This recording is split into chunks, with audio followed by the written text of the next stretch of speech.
یاسین والقرآن الحکیم انک لمن المرسلین علی صراط مستقیم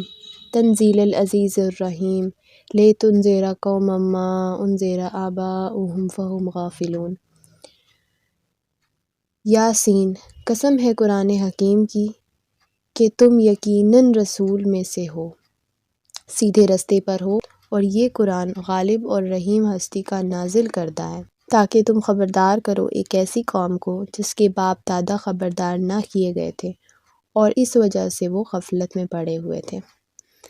اچھا، تو یہاں پہ جو فرسٹ آیا ہے وہ ہے یاسین۔ یاسین صحابہ اور تابعین کے نزدیک آپ صلی اللہ علیہ وآلہ وسلم کو یاسین کہہ کر پکارا گیا، یعنی کہ اللہ تعالیٰ کی طرف سے ایک نام دیا گیا ہے، اور بعض جو صحابی ہیں وہ کہتے ہیں یاسین کا مطلب اے شخص یا اے انسان، لیکن اب یہ جو ہے وہ اللہ تعالیٰ نے یہ نام دیا ہے آپ صلی اللہ علیہ وسلم کو، اس نام سے یاسین کے نام سے پکارا ہے۔ والقرآن الحکیم، قسم ہے اس قرآن کی جو کہ حکمت سے لبریز ہے۔ انک لمن المرسلین، یقیناً آپ رسولوں میں سے ہیں، یعنی کہ آپ صلی اللہ علیہ وسلم کو اللہ تعالیٰ کہتے ہیں کہ آپ رسولوں میں سے ہیں۔ اچھا، یہاں پر اس کا مطلب یہ نہیں ہے کہ رسول اللہ صلی اللہ علیہ وسلم کو معاذ اللہ اپنی رسالت پہ کوئی شک تھا، بلکہ جو مشرکین مکہ آپ صلی اللہ علیہ وسلم کو کہتے تھے کہ تم تو ہمارے جیسے شخص ہو کہ تم بازاروں میں چلتے ہو، کھاتے پیتے ہو، تم بھلا نبی کیسے ہو گئے؟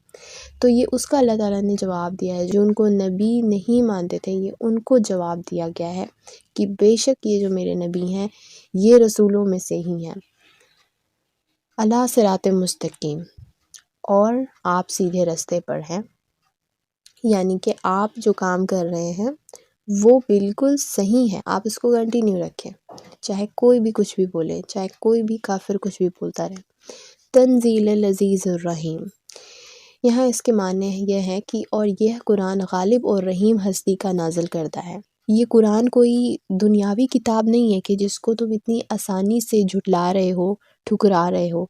یہ رحیم اور غالب ہستی کی طرف سے نازل کرتا ہے، یعنی کہ وہ ہستی جو کہ رحیم بھی ہے، رحیم تھی تبھی اس نے قرآن نازل کیا تاکہ تمہیں ہدایت ملے، تاکہ تمہیں سمجھائے، تمہیں ایک زندگی جینے کا طریقہ بتائے اور تمہیں جنتوں میں داخل کرائے، اس لیے اس نے یہ قرآن نازل کیا، اپنے رسول کو بھیجا، اور تمہاری تمام ہٹ درمیوں کے باوجود تمہیں بار بار نصیحت کرتا ہے، اس قرآن کے تھرو بار بار تمہیں سمجھاتا ہے، کیونکہ وہ رحیم ہستی کی طرف سے نازل کرتا ہے اور غالب ہستی کی طرف سے نازل کرتا ہے، یعنی کہ اگر تم کوئی ہٹ درمی مزید کرتے ہو تو یہ تم پہ عذاب بھیجنے پہ بھی قادر ہے، یہ غالب ہے، یہ اس کے قبضے قدرت میں تمہاری روح ہے، یہ پل میں تمہارے ساتھ کچھ بھی کر سکتا ہے، اور یہ غالب ہے تو کل کو اس کا دین بھی غالب ہوگا، لیکن تم اپنی فکر کرو۔ تو یہ اللہ تعالیٰ مشرکین مکہ کو کہہ رہے ہیں کہ یہ غالب ہستی کی طرف سے نازل کردہ قرآن ہے، تم جسے اتنے ہلکے میں لے رہے ہو اور ٹھکرا رہے ہو۔